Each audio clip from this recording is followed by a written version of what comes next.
We find ourselves at an executive gathering that happened a few months ago.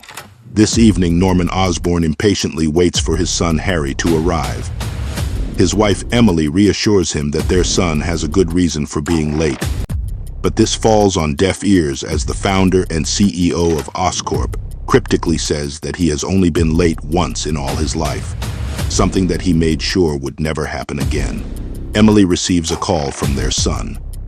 Norman asks for her phone to speak with Harry, who apologizes for not being there at the gathering. His father grills him, reminding Harry that he bears the Osborn name and all the responsibility and obligations that come with it. Norman continues to chastise Harry's inability to live up to the family name, which causes the elder Osborn to fail to notice the giant comet-like streak of red light headed their direction. An explosion disintegrates a huge chunk of New York and rocks the entire city. Harry gets off the phone with his father and realizes that the source of this burrow-shattering catastrophe has directly hit the building where his father and mother are in. Norman Osborn is dead. Weeks later, Harry and his wife Gwen Stacy Osborn meet with Bill, the Osborn's attorney who will help settle his father's affairs. He tells them that Norman had left the entire Osborn estate and personal assets to his family, which, as it stands, is now only made up of Harry and Gwen. Bill informs him that there's nothing to worry about. All they have to do is wait for the paperwork. But by no means is this a silver lining in an otherwise dark chapter in Harry's life, as the Osborn estate inevitably comes with a controlling interest in Oscorp, a position that Harry had tried to evade up until now. Harry's hesitant to take on this responsibility, but his wife comforts him and Harry ultimately accepts the task. But there is one more order of business that Bill puts in front of his clients. He hands Harry Osborn a calling card with an image of a king chess piece. Harry asks Bill what it is, but the lawyer has no idea. He, however, knows all too well who sent it. The following day, Harry Osborn enters a heavily guarded penthouse somewhere in New York. He shows security the card he received and gets patted down before being allowed to proceed. Once finished, Harry gets escorted into a room at the end of the hall. There, he notices a man with an eye patch raising a glass to him, the supervillain known as Bullseye. Harry turns his attention to the one who summoned him there, the same person who sent him this calling card, Wilson Fisk. The huge man lounging in his private pool asks Harry if he knows who he is, to which Harry says yes. Wilson Fisk, an entrepreneur and business magnate, is a man everyone knows. Hearing this, Wilson asks the young Osborn to tell him what everyone may not know about him. Harry can see the smirk on Bullseye as he speaks and tells Wilson that he's aware the man in front of him has secretly been named both the shadow governor of the greater New York territory by the Maker's now fractured Union and the kingpin of Manhattan. Wilson basks in hearing his title, telling Harry that he should be pleased with this. Confused, he asks the kingpin why, to which Wilson answers that Harry's fortunate enough for Wilson to owe him a favor, or he will be, once he accepts the kingpin's proposition. Wilson tells Harry Osborn that he had acquired Stain Stark Industries assets after Obadiah Stane and Tony Stark's deaths. Wilson knows that it's valuable, a company that the masses will not soon forget, but one he has no particular use for. Harry can't see how he can help with Wilson's predicament and makes it known that it's not his problem. But the kingpin has other plans, to make Harry take Stain Stark Industries off his hands by having him purchase it from Wilson. A couple of weeks later, we discover that Harry has agreed to Wilson's proposition. Now, he, along with his wife Gwen and Oscorp's head of R&D, Dr. Otto Octavius, has just discovered a secret room hidden deep within Stain Stark Industries' old building, after 2 days of Otto figuring out how to bypass its self-repairing wall. The trio uncovers an armory containing Tony Stark's old Iron Man suits. But that's only the first of many discoveries here.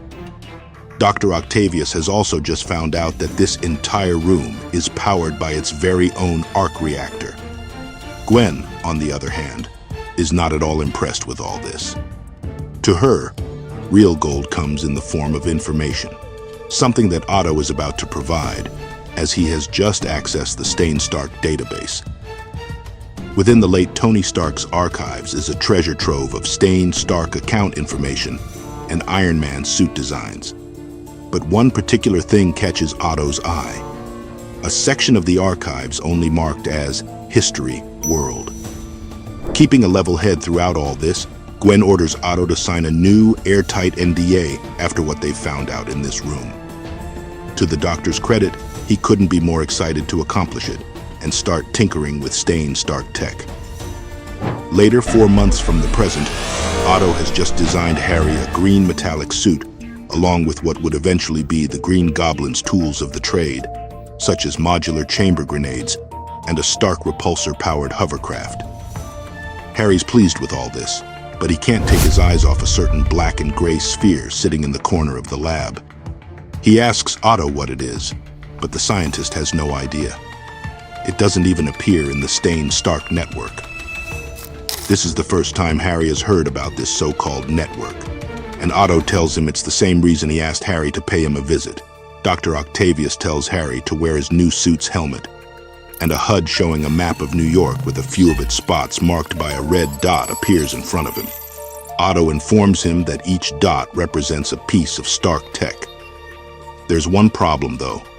The image that Harry has just seen was just a snapshot from a couple days ago, because in the present, Otto shows him that they're now detecting Stark tech signals all over New York, peppering the map inside Harry's helmet with red dots. The Oscorp scientist has no idea why and how these signals suddenly appeared, whether it's just dormant tech, proprietary Stark tools being activated, or something entirely different. So, Harry decides to investigate. A month later, just a short time after Peter Parker regained his superpowers and started to don the Spider-Man mantle, Harry confronts a masked burglar on one of New York's many rooftops. With his suit, he can tell that this same man possesses one of the pieces of Stark tech that they've been looking for since last month. The burglar, the man otherwise known as the supervillain Shocker, tells Harry that there's nothing he can do about it if the green armored vigilante wants to take back the money he stole. Shocker charges up his gloves, but Harry easily disables them with his suit. He tells the convict that he's not there for the money. All Harry wants is the pair of Stark-created gloves Shocker is wearing, and to find out where he got them from. The burglar asks if he can keep the money if he tells Harry where he got his tech, and the Green Goblin agrees. Shocker tells him that it was purely by chance. One night, he was robbing some random guy's apartment, only to discover that the person who lived there was sitting dead on his chair. In front of the body was a box that played a holographic message of Tony Stark Jr., the new Iron Man, and the same person the Maker and his union framed for the explosion that decimated New York and killed Harry's parents. Harry mulls over the revelation that Tony Stark Jr. is still alive after hearing Shocker's story. The thug takes this opportunity to double-cross the Green Goblin and attack him from behind. The burglar's punch connects, but it doesn't faze Harry at all. In the end, the Green Goblin makes short work of Shocker, retrieving the high-powered Stark gauntlets after knocking the villain out. Another month passes. Peter Parker and Harry Osborn have just discovered each other's secret lives as a couple of masked vigilantes in New York. They get acquainted as they have their first meeting outside of their crime-fighting suits.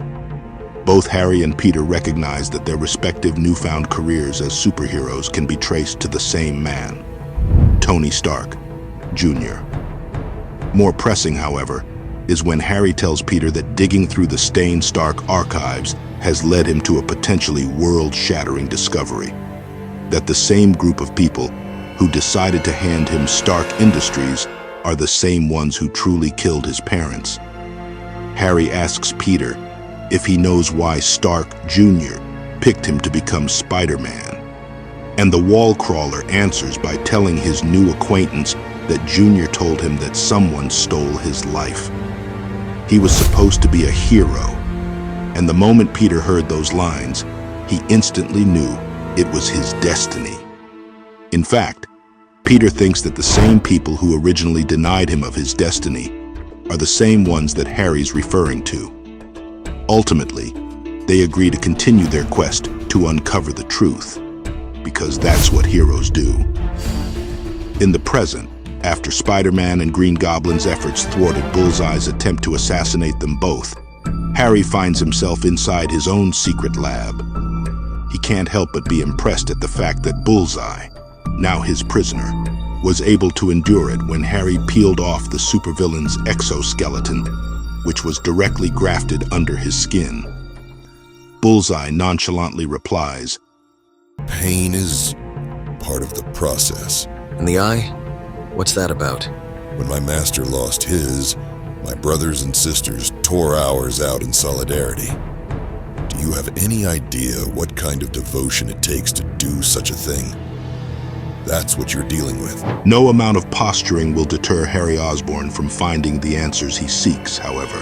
Oh, I believe you're committed. I believe your master and all your masters are. The world is evidence of that. But you need to understand I am committed too. You're going to give me answers because I need them. You're going to tell me everything, and I don't care how long it takes to get what I want. Still, Bullseye maintains an air of defiance. To him, Harry is but a child playing with forces he has no true comprehension of. Everyone thinks they want to be a hero until it actually costs something, and it always does. We make sure of that. Then we get to see what you really are. My father always talked about the difference between being a boy and a man, and maybe he was right, but maybe you are too. Am I a boy or a man? Am I a hero or something else? I guess we're about to find out.